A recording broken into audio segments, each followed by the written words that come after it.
Hello and welcome to another video. I hope that you are all very well. Today I'll be talking about turning right at the traffic lights. However, before we get started, I just want to say a big thank you to all our current subscribers, because without you guys, this video today would not be possible. If you're watching this channel and you're not a subscriber, well, you know what to do. Hit that subscribe button right now so that you do not miss out on our future videos. Now, before we can go and start talking about turning right at traffic lights, it's important that we understand the sequence of the lights. So here's a little recap. Let's start off with green lights. Green lights basically means go, provided it's safe to do so. When approaching green traffic lights, and it doesn't matter whether we're planning to turn left, straight on, or turn right, we should do so using the MSM routine. That's the mirror signal maneuver routine. Because we need to be fully aware of any following vehicles, as the lights will not stay green forever and a day. They will change, and we need to anticipate them to change. After the green, we will get the amber signal, the yellow signal. It'll be a steady amber. Now, amber is a stop signal, and we must stop at amber lights. However, there are two exceptions when we are allowed to go through amber. The first is if we are already over the white stop line. And the second is if you, as a driver or a rider, feel that it's unsafe to do so.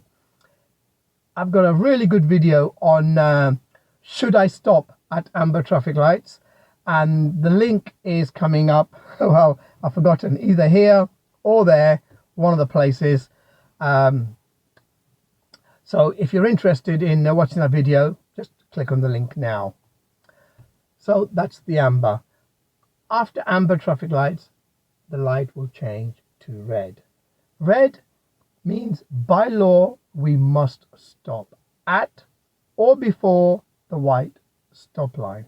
No exceptions unless, well, one exception, and that is unless you order to do so by a police officer or a traffic warden. Apart from that, no exceptions at all.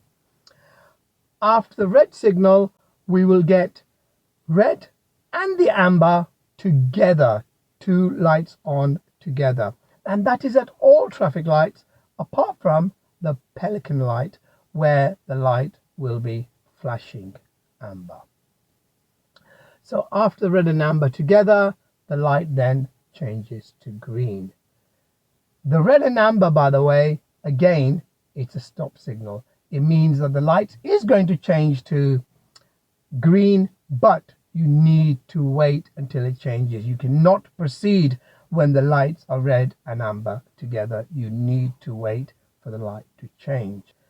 An important factor to remember at traffic lights is when your lights are green, the approaching traffic will usually also have a green light. So you will have green lights to go straight on, but the opposite, the vehicles coming opposite you will also have a green light. It'll be red lights for the traffic on the side road. When your lights change red, then and only then will it be green for the traffic on the side road.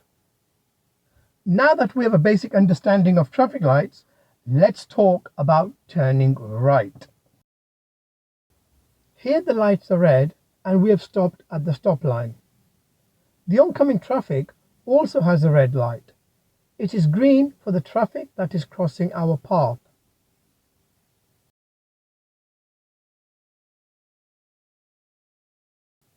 When our lights turn green, we may proceed. However, we must remember the priority rule. That is, first priority always goes to traffic going straight. Second priority always goes to traffic turning left.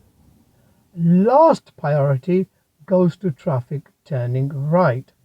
This rule applies at all junctions except at roundabouts.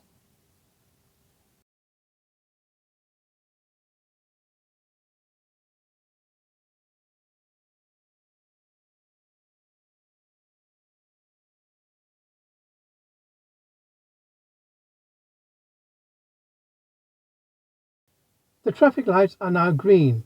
These vehicles coming towards us has priority over us as they are going straight.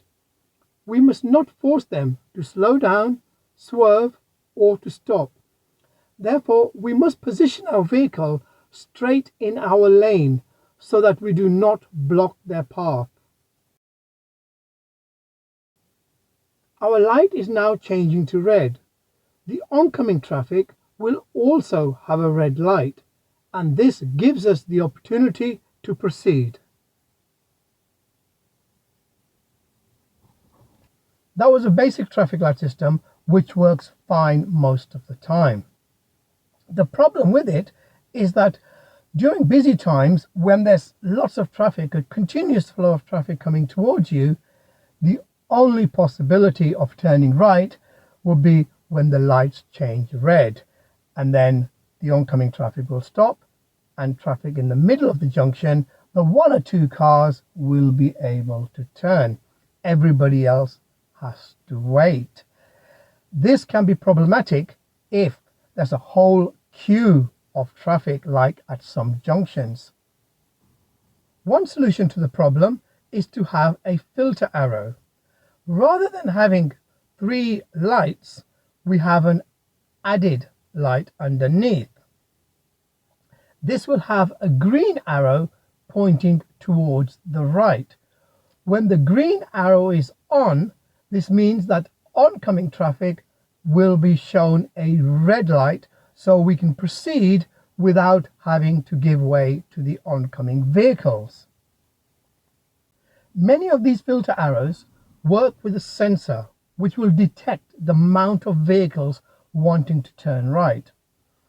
If there's a long queue of traffic wanting to turn right, the light will remain red for everybody else, so you will see a red light. However, you will also get the green filter arrow pointing towards the right at the same time as the red traffic light. This means that everybody has to stop, but the drivers, the riders who wish to turn in the direction of the arrow may proceed. On this particular occasion, we have the green light, but under the green light, our filter is also on.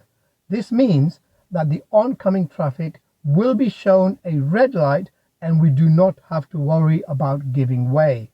We can continue freely to turn right.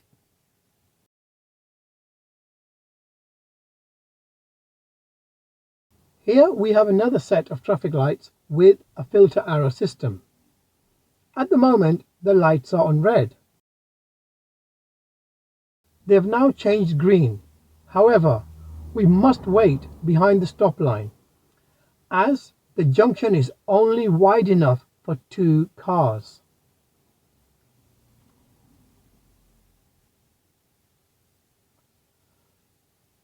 We are waiting for the filter arrow to come on before proceeding.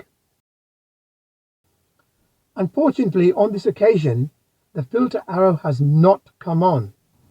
As mentioned earlier, many filter arrows are controlled using a sensor. Therefore, it is not compulsory for the filter to come on.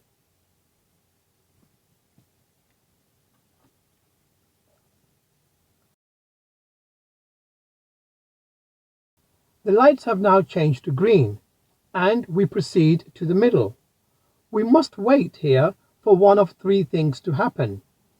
Firstly, the filter arrow to come on, in which case the traffic lights coming towards us will have a red light and we will be able to turn safely. Secondly, we wait for a gap in the flow of traffic. If there's a gap big enough in the flow of traffic, again, we should be able to turn safely. Alternatively, we wait for the lights to change back to red, because once the light changes, then we have to proceed because we are already over the white stop line.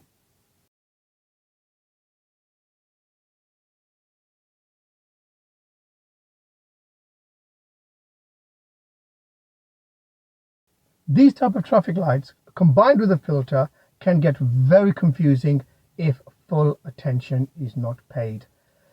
The good news is that modern traffic lights will usually have two separate traffic lights altogether. One for turning left and going straight on, and the other set of traffic light for turning right. On the approach to these lights, we can see that there are two different sets of traffic lights. The lights are now showing green for those wishing to go straight. The oncoming traffic also has a green light. If you look carefully at the traffic light on the left, they are facing slightly at an angle to avoid any confusion. This is because they contain a filter arrow for the traffic wishing to turn left. Another feature to prevent confusion is that the stop line for the traffic turning right is placed further back than that compared to the traffic going straight and left. The lights for the traffic going straight and for the vehicles coming towards us has now changed to red.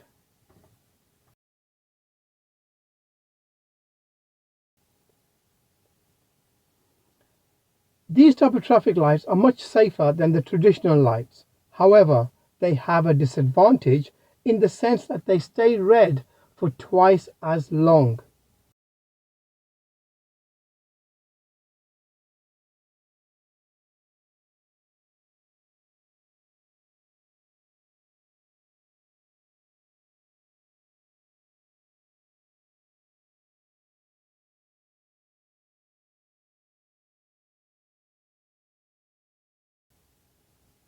Our filter arrow is now green, and we can proceed without the need to give way to the oncoming vehicles.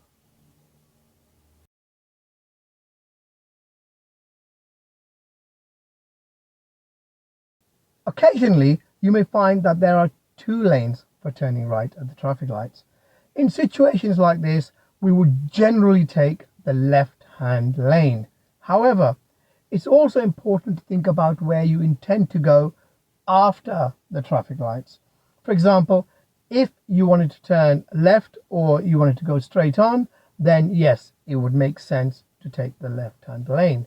However, if we wanted to turn right at the traffic lights and then immediately right again, then it will be far better to take the right-hand lane on approach to the first set of traffic lights, which will make it easier for you to turn right again at the second set of traffic lights or the second junction. On the approach to these lights, there are two lanes. We have taken the lane on the left as it is our normal driving position. The right-hand lane will be used by vehicles wishing to overtake us, or alternatively, wishing to turn immediately right after traffic lights into the petrol station.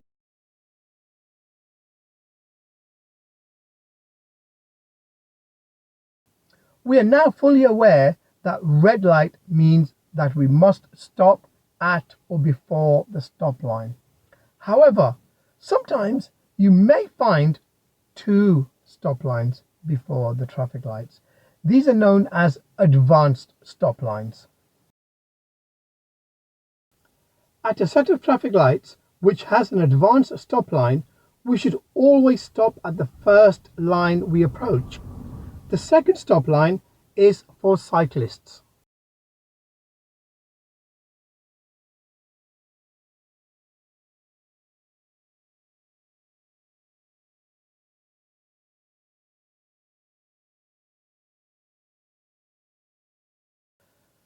We are also fully aware that when our lights are green, it'll be red for the traffic on the side roads. So the side road on the left and the side road on the right will have red traffic lights.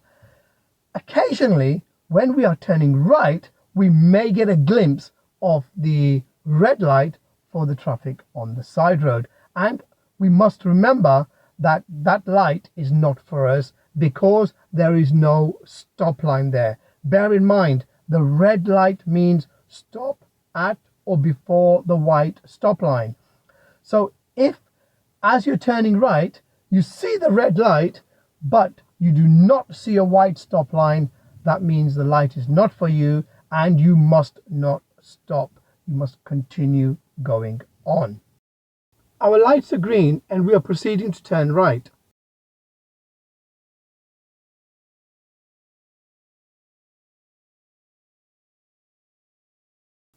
We can see the red light for the traffic on the side road, but there is no stop line, and as a result we must not stop and continue as normal.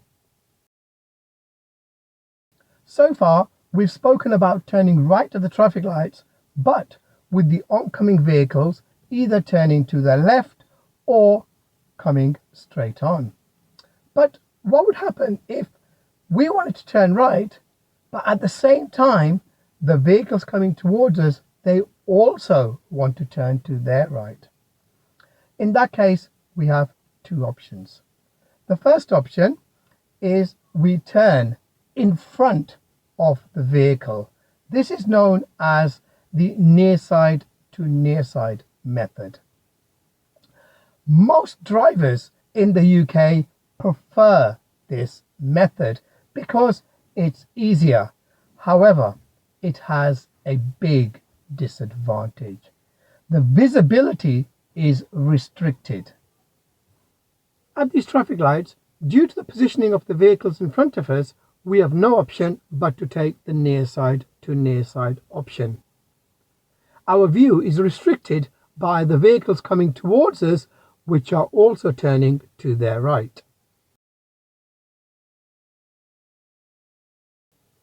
The other method of turning right is known as the offside to offside method. This is when we turn behind the driver and they turn behind us. It's a lot safer as we can see past the driver and we can easily get a good view of what is coming. This type of method tends to be used at large junctions where there are multiple lanes. It's also used at smaller junctions where the near side to near side method is not suitable. At these traffic lights, we have decided to take the offside to offside option, which is to go around the other driver. Most drivers are reluctant to follow this method and would prefer just turning in front of each other.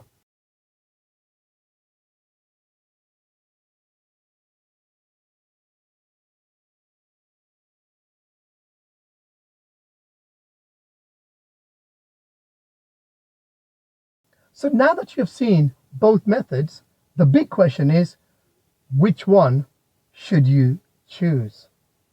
Well, unfortunately, the answer is not that simple. However, I can tell you that generally speaking, you will find yourself turning in front of the driver using the near side to near side method. Even if you decided beforehand that you wanted to go behind the driver because it's safer, because you get a better view, you're waiting at the traffic lights and it's in your mind that you're going to go behind the driver, but when the lights change, if the other driver positions in such a way that it's obvious they're planning to turn in front of you, or they've already turned in front of you, then you have no choice but to turn in front of them. The key is to anticipate what the other driver is doing, is to see not just their position, is to have a look at their wheels, their tires as well. If you're not sure what method to use, the best thing is just move slowly at the traffic lights and let the other person make the decision for you. That way it's easier. We're now going to spend the next minute talking about box junctions. These yellow crisscross boxes in the middle of the junction. Many drivers find them complicated, but they are really, really simple. The basic rule is that you do not enter the box unless your exit is clear. It doesn't make any difference which way you're turning, whether you're turning left, whether you're going straight on, or whether you're turning right. As long as your exit is clear, the way out is clear, that there's no one there stationary, you should be able to enter the box. If you are still confused, then you should do what I do. I simply ignore them. Every single box junction, I ignore it. As far as I'm concerned, Box junctions don't exist. Treat it as a normal junction. Whether there is a box junction or not, it makes no difference.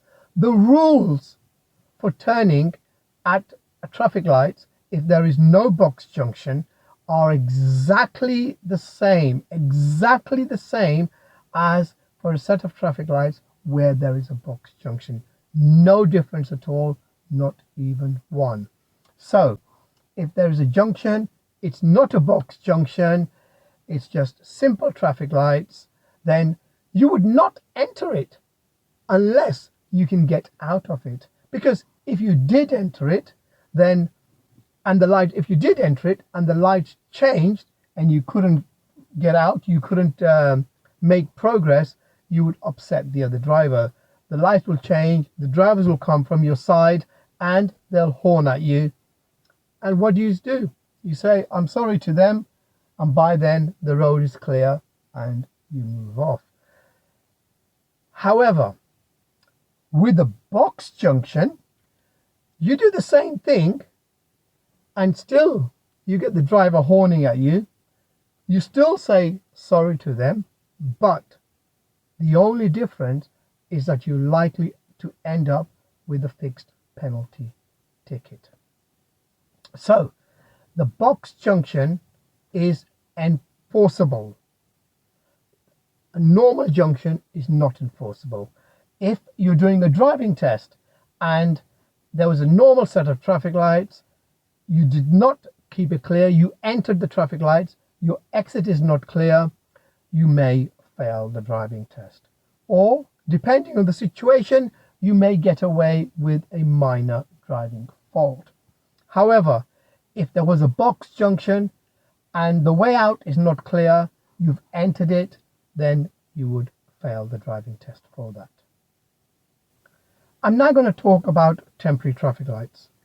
Dealing with temporary traffic lights should really be the same as dealing with a permanent fixed set of traffic lights.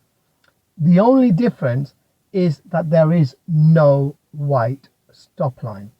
And due to this reason, a lot of learner drivers fail their test for it because they stop right by the traffic light. The stop line is replaced by a red sign which has the words "Stop when red light shows," or sometimes it has the words "Stop until green light shows," and that is where you want to stop. Bear in mind, sometimes this board can be moved by, let's say, vandals, or even on the floor due to heavy winds. So we need to use a bit of common sense at traffic lights and stop in such a place that you allow for vehicles to come through as well. Even especially larger vehicles. So you do want enough space that you do allow vehicles to pass you.